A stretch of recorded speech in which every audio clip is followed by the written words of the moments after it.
No,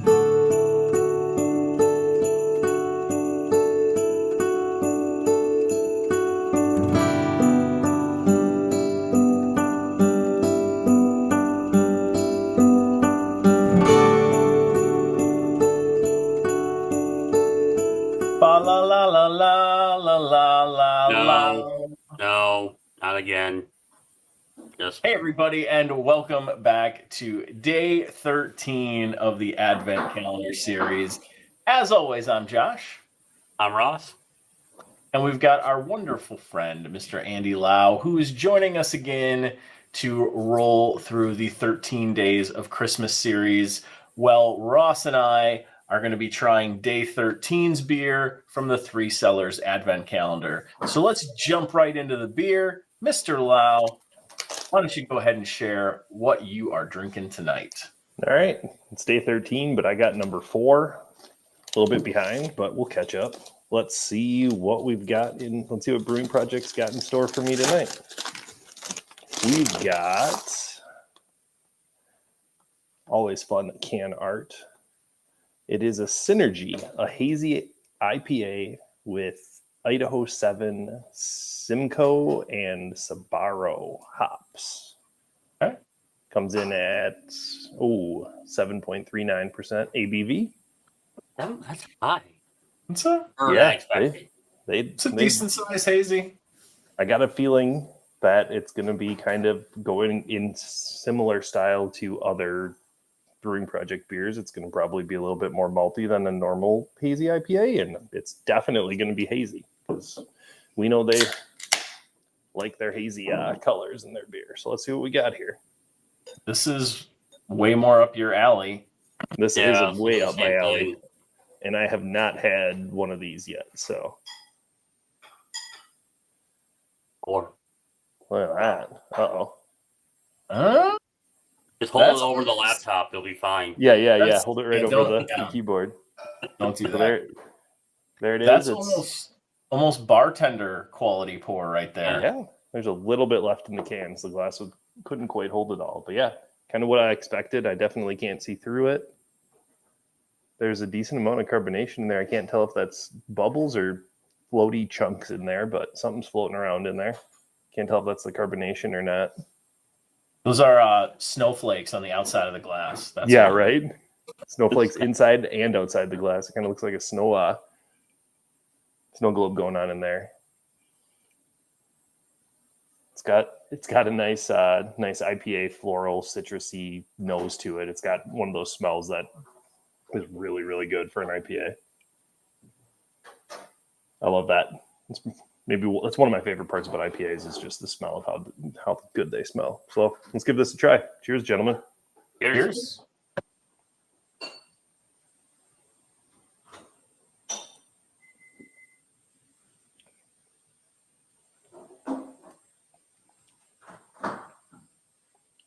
Ooh, that's good. That's good. I'm going to take one more sip and then I'll give you my thoughts. Yeah, that's very good. It's actually more bitter than most of the hazy IPAs, I think, that I've had from Brewing Project. It comes in at the back end with the bitterness. The front end, you get more of that malt character that I think a lot of the Brewing Project beers have, which, I don't know, that might explain why it's got the higher alcohol by volume content. Are you picking up on the palate what you're picking up on the nose? Like, it's got that same like floral scent, or is it more of the bitterness coming through? It's more like the sweetness on the front and then the bitterness on the back end, but I'm not really getting much of like kind of anything in terms of like floral and citrus notes kind of coming through. Okay. But I'm sure they're there, and I'm sure that if somebody else was doing this that knew more of what they were looking for with the type of hops that are in here, they'd be able to pick out kind of what those hops are bringing to the table. I'm just not going to be able to do that. I'm not that sophisticated when it comes to this stuff. All I know is that I like it. It's delicious. And I would absolutely order this if I went down to the tap room. That's what the people care about. But where are you sticking that on Untappd? Oh, I got to stick it. I always forget about that.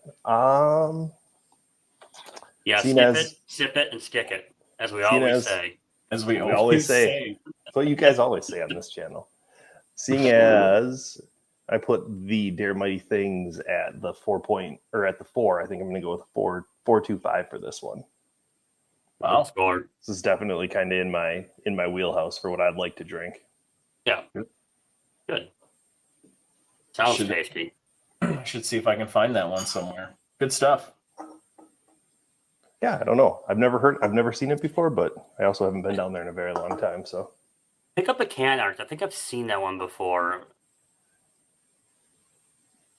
Maybe not.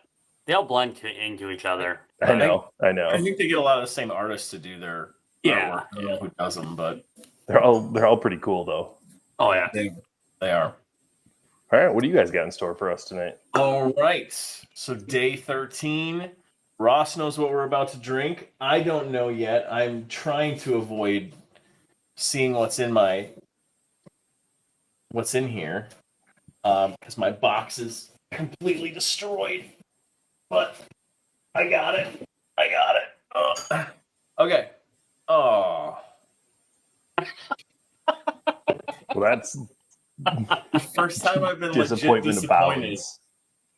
Okay, so I love Third Space Brewing Company, but Yes. I am not a fan of Cranberry in beer. And this is a GOSE, so it's going to be a sour. I'm also not a huge sour beer fan, so this is a combination that does not fit my intended palate. However, it's a winter sour. Obviously, I think the cranberry kind of fits with this kind of season. It says a kettle sour that uses Wisconsin's native fruit to create a nice tartness and a beautiful color balance by a touch of salt.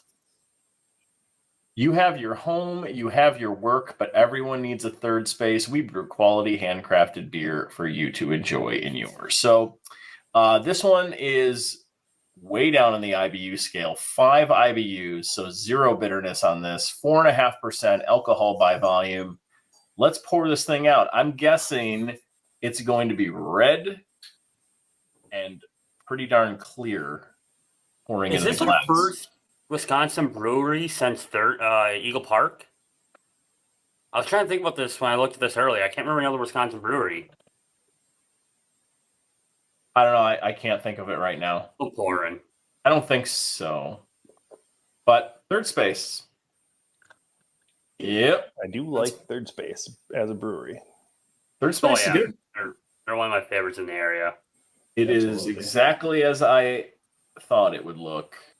It is red and it is very, very clear, well filtered, lots of carbonation. About a half a finger of milky white head on there. You got a little bit more in your glass. Now it really looks like a wine glass. I have not had this. Ross, have you had this before? I don't think I've had this one. I've had some of their other fruited sours. I know they did like a cherry ghost earlier this year that was really tasty, actually. I know I'm surprised they make good beer, but again, we're not big sour fans. So I think that's anytime I have a ghost, I enjoy because ghosts tend to be more on the sour note than your traditional sour. I remember having that; it was good. I don't think I've had this one though. Third Space Brewing, Cranberry Ghost, out of Milwaukee, Wisconsin. Let's get a little Little nose nose on it. Gotta sniff it. Hello, cranberries. Yeah, I mean that's it. It's just cranberries. The fruit of Wisconsin. I mean, it smells sour, but it smells like cranberry sour, like the tart character from Cranberries. Mm-hmm. I'm curious if you guys get the salt when you drink it. Yeah, I mean, that's it. That's the nose. Yep. Really. Cheers. Cheers. Down the hatch. Cheers.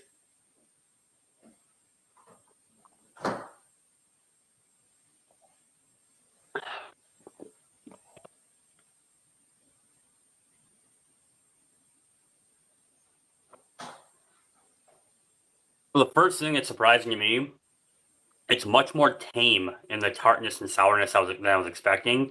Given the cranberry is just a very tart fruit and it's a kettle sour, I was expecting kind of a real pucker type taste to this and everything. It's much more subtle. It's well made. I think people who really like were expecting something though might be a little disappointed. It's not as sour. For me though, I think I enjoy it more because it does kind of lack some of that tartness to it. I think I would really like this if this was cherries. This does kind of fit my palate as far as like, I think similar to you, like I don't want something like insanely sour. This is tart, it is sour, but it's not like overwhelmingly sour. If it was more of a fruity cherry character in this, I think I might actually really enjoy this. But the cranberry is just so dull, and it just cranberries to me taste like a fruit that it's like I got it. Cranberries are basically the LaCroix of fruits. They are bullshit, and there's no good flavor coming out of them. And why would you put it into a beer then? People that eat cranberries on like Thanksgiving and holidays, I just don't get it. There's like, meh. But here's the funny thing. It was like the third day we had the cranberry apple lager from Topping Life, and we really enjoyed that. And we tasted the cranberry in that. We did, but I think because of the other fruit characters in there, that really elevated that for me. Just being cranberry, I just feel like it feels like a diet sour. That's actually a good way of saying. That's actually a perfect way of saying this. Now that you say that, for me, this one's confusing because there's not enough fruit sweetness to have like the fruit coming out, and there's not enough tart or sourness for it to be a go. It's kind of in between. It's almost like it didn't know exactly what it wanted to be. It sounds like it needs the sweetness to get that flavor that it should have. Other. Either get the sweetness in there or get the tartness, but it kind of just settles somewhere in the middle of that to appease, I think, a bigger audience, and it just didn't hit any of the marks. Don't get me wrong. Props to Third Space. This is well made. It's well done. I just think it's the choice of cranberry in this versus something better, which is pretty much anything. I mean, they do a cherry ghost in the summer when it's in season. They do the cranberry. It's a Wisconsin thing. I mean, it's a holiday thing. Perfect for this state. Yeah, I mean, I totally get what they're doing. It's just not for us. I get it. I'm just not a fan. If you like cranberry, if you're a big cranberry fan, and you are weird. Mm-hmm. I like cranberries. They're delicious. Then you probably would like this. And if you like sour beers, you would definitely like this then. But not my jam. All right, Josh. You're scoring this one. I'm putting this in Untappd. I'm putting it in at a 2.75. I'm giving it credit for what it is. If this was cherry in here, I'd probably be around a 3.5. I've never had their cherry ghost that I can recall either, but probably 3.5 to a 4. But just because this does not do anything for me, I'm going with a 2.75 on it. Yeah, I'm gonna say 2.5, and that's mainly based on my personal palate and preference more than anything else.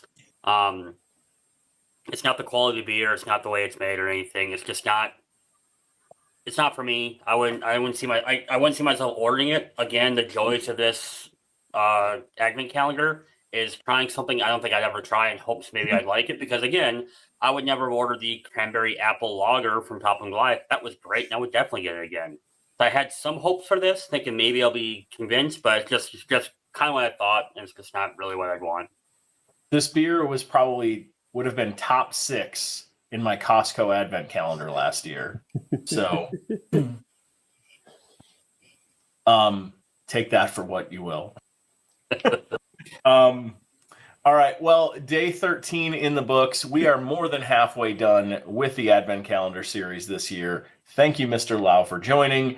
We are going to cruise on to day 14 tomorrow. Stick around, a lot more where this came from as we work our way to the holidays. So good luck to all of you, and hope to see you soon. See you, everyone. Bye.